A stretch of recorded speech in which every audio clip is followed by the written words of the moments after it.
안녕하세요. 반갑습니다. 1965년 세상은 한 남자에게 열광하고 있었습니다. TV 브라운관 속에서 세련된 수트를 입고 냉소적인 미소를 지으며 전 세계를 위협하는 악당들을 쓰러뜨렸죠.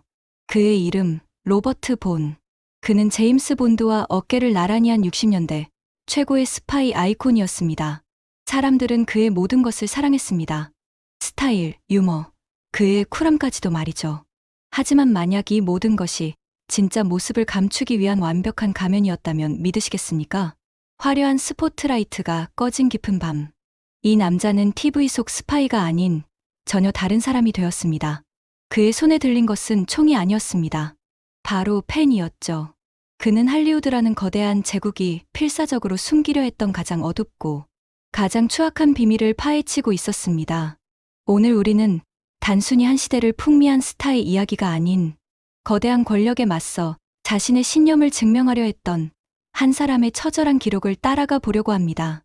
이것은 배우 로버트 본이 평생에 걸쳐 수행했던 가장 위험하고 외로운 비밀 임무에 관한 이야기입니다. 로버트 본의 시작은 사실 운명과도 같았습니다. 연극 배우였던 아버지와 무대 배우였던 어머니. 그는 태생부터 배우의 공기를 마시며 자라났습니다. 하지만 운명이 길을 정해줬다고 해서 그 길이 순탄했던 것은 결코 아니었습니다. 수많은 단역을 거치며 칼날을 갈던 그에게 마침내 할리우드가 주목하기 시작한 순간이 찾아옵니다. 1959년 당대 최고의 스타 폴 뉴먼과 함께 출연한 영화 젊은 필라델피아인들. 영화에서 알코올에 중독된 채 전쟁의 트라우마로 고통받는 인물을 연기하며 단숨에 아카데미 나무조연상 후보에 오르는 기염을 토해냅니다. 이것은 단순한 성공이 아니었습니다. 그의 연기 깊이가 결코 가볍지 않다는 것을 세상에 던진 강력한 선전포고였죠. 그리고 바로 다음에 영화사에 영원히 박제될 전설적인 작품과 조우하게 됩니다.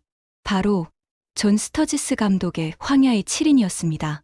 율 브리너의 카리스마, 스티브 맥퀸의 반항적인 매력, 그야말로 별들의 전쟁터였던 이 영화에서 로버트 본은 가장 복잡하고 인간적인 역할을 맡았습니다.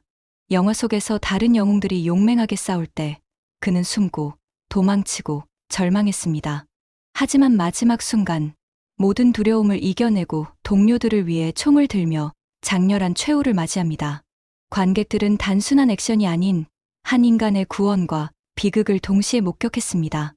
이 겁쟁이 총잡이는 로버트 본이라는 배우가 얼마나 섬세한 감정선을 다룰 수 있는지를 증명하는 완벽한 캐릭터였던 셈입니다. 황야의 7인으로 깊은 인상을 남긴 로버트 본. 하지만 그의 인생을 송두리째 바꿔놓을 거대한 파도는 바로 TV에서 밀려오고 있었습니다. 1964년 미국과 소련의 냉전이 최고조에 달했던 바로 그 시기, 상상조차 할 수 없었던 프로젝트가 시작됩니다. 바로 007 시리즈의 이언 플레밍이 직접 아이디어를 낸 TV 시리즈 맨 프롬 언클이었습니다. 이 드라마의 설정은 그야말로 혁명적이었습니다. 현실에서는 서로 총구를 겨누던 미국과 소련의 요원이 TV 속에서는 힘을 합쳐 국제 범죄 조직에 맞서는 모습은 단순한 오락을 넘어 냉전 시대의 사람들에게 기묘한 대리만족과 판타지를 선사했습니다. 이언 플레밍은 주인공의 이름을 나폴레옹 솔로라고 지으며 제임스 본드에 대항할 TV 속 슈퍼 스파이를 원했고, 로버트 본은 그 역할에 더할 나위 없이 완벽한 인물이었죠. 그리고 금단의 조합을 이루며 파트너를 연기한 배우는 스코틀랜드 출신의 데이비드 맥컬럼. 로버트 본의 능글맞고 사교적인 매력과 데이비드 맥컬럼의 신비롭고 지적인 이미지는 폭발적인 시너지를 일으켰습니다. 결과는 그야말로 신드롬이었습니다.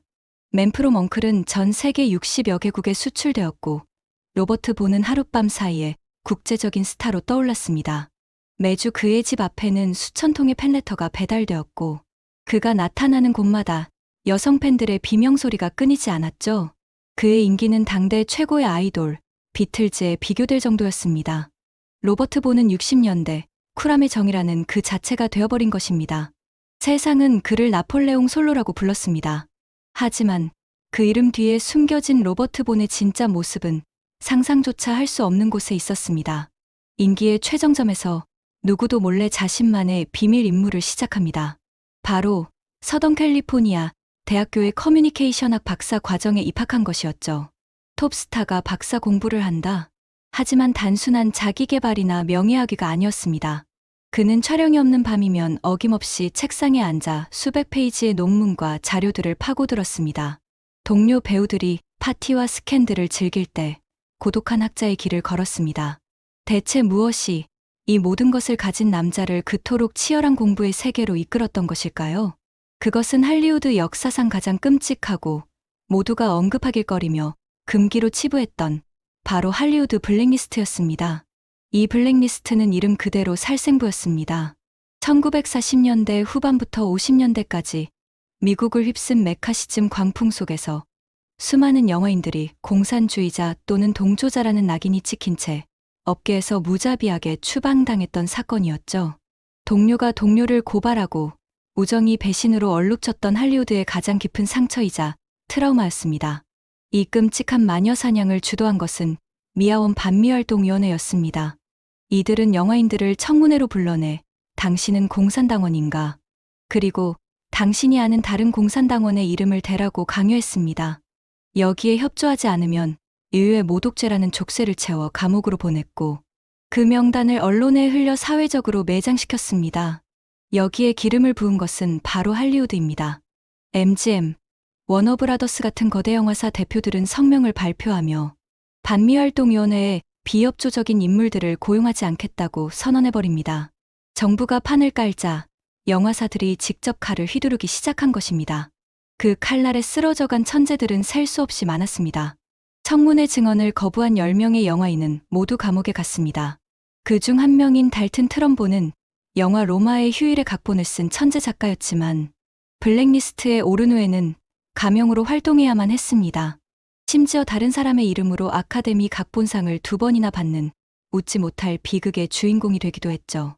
희대의 아이콘 찰리 채플린마저 이 광풍을 피하지 못했습니다. 그의 영화에 담긴 사회 비판적 메시지가 문제였습니다. 1952년 채플린이 영국으로 떠나자 미국 정부는 그의 재입국을 막아버렸고 사실상 조국에서 추방당해 20년간 스위스에서 망명 생활을 해야만 했습니다. 사건이 끝난 지 10년이 넘었지만 할리우드의 그 누구도 이 주제를 공개적으로 입에 담으려 하지 않았습니다. 살아남은 자들의 침묵과 외면 속에 희생자들의 고통은 잊혀져 가고 있었죠. 그런데 현역 최고의 스타인 로버트 본이 바로 그 금지된 판도라의 상자를 열겠다고 나선 것입니다. 이것은 단순한 연구가 아니었습니다. 거대 영화사들과 권력자들의 심기를 건드릴 수 있는 매우 위험한 도박이었죠. 자신의 경력을 한순간에 무너뜨릴 수도 있는 일이었습니다. 하지만 그는 멈추지 않았습니다. 그의 지성은 서재 안에만 머물지 않았죠. 블랙리스트를 연구하며 불의에 대한 분노를 학문으로 승화시켰던 그는 이제 현실 세계의 불의를 향해 직접 목소리를 내기 시작합니다. 또한 베트남 전쟁의 부당함을 비판한 최초의 할리우드 스타 중 한 명이었습니다. 이러한 그의 신념은 한 남자와의 운명적인 만남으로 이어집니다. 바로 존 F. 케네디 대통령의 동생이자 법무부 장관이었던 로버트 케네디였습니다. 두 사람은 단순한 지지자와 정치인의 관계를 넘어 깊은 우정을 나누는 친구가 되었습니다. 로버트 본은 케네디의 진보적인 비전과 인간적인 매력에 매료되었고 케네디 역시 지성과 신념을 갖춘 이 배우를 깊이 신뢰했죠. 1968년 로버트 케네디가 대통령 선거 출마를 선언하자 로버트 본은 자신의 모든 것을 걸고 그의 선거 캠페인에 뛰어들었습니다. 그는 더 이상 나폴레옹 솔로가 아니었습니다. 케네디의 친구 로버트 본으로서 미국 전역을 누비며 지지를 호소했습니다. TV 토론에 나가 보수 논객들과 격렬한 논쟁을 벌이는 것도 서슴지 않았습니다. 이는 인기로 먹고 사는 배우에게는 치명적인 행보일 수 있었습니다. 하지만 그에게는 인기보다 더 중요한, 더 나은 세상을 만들 수 있다는 희망과 신념이 있었던 것입니다. 하지만 그 희망은 단 3발의 총성으로 산산조각 나고 맙니다. 1968년 6월 5일 캘리포니아 예비선거에서 승리한 직후 로버트 케네디는 암살자의 총에 쓰러졌습니다. 친구의 허망한 죽음, 그리고 자신이 믿었던 정의와 희망의 좌절. 이 끔찍한 비극은 로버트 본에게 지울 수 없는 깊은 상처와 환멸을 남겼습니다. 또한 신념을 위해 모든 것을 걸었던 로버트 본은 가장 잔인한 방식으로 그 대가를 치러야만 했습니다. 1970년 로버트 본은 마침내 박사학위를 취득하고 그의 논문은 피해자들 쇼 비즈니스 블랙리스트에 대한 연구라는 제목으로 책으로 출간됩니다. 이것은 할리우드의 심장부에 떨어진 폭탄과도 같았죠. 과연 할리우드는 이 용감한 내부 고발자를 어떻게 처리할 것인가? 모두가 숨죽이며 지켜봤습니다. 그런데요, 놀라운 일이 벌어집니다. 예상했던 것엔 반격이나 비난은 없었습니다. 거대 영화사들은 입을 굳게 닫았고 언론은 그의 책을 애써 외면했습니다. 오히려 더 교묘하고 더 잔인한 방식의 처벌이었죠. 바로 충격적인 침묵이었습니다. 만약 그들이 로버트 본을 공격한다면 그건 스스로 우리가 그런 끔찍한 짓을 했습니다. 라고 자백하는 꼴이 됩니다. 잊고 싶었던 블랙리스트라는 망령을 자신들의 손으로 다시 불러내는 것이죠. 그래서 그들은 공격 대신 철저한 침묵을 선택했습니다. 마치 그의 고발이 존재하지 않았던 것처럼 그렇게 그의 존재를 서서히 지워나가기 시작한 겁니다. 이때부터 로버트 본의 커리어에는 보이지 않는 블랙리스트가 드리워집니다. 공식적인 제재는 없었지만 이상하게도 그에게 들어오던 A급 영화의 주연 제안이 뚝 끊겨버렸습니다. 한때 스티브 맥퀸과 어깨를 나란히 했던 그는 어느새 TV 영화나 저의 삶 B급 영화의 단골 배우가 되어 있었죠. 물론 표면적인 이유는 있었습니다. 나폴레옹 솔로의 이미지가 너무 강해서라지만 할리우드의 속사정은 달랐습니다. 너무 똑똑하고 너무 정치적이며 다루기 까다로운 배우라는 주홍글씨가 새겨져 버린 뒤였습니다. 보수적인 제작자들은 굳이 골치 아픈 배우를 자신의 중요한 프로젝트에 앉히고 싶지 않았던 것이죠.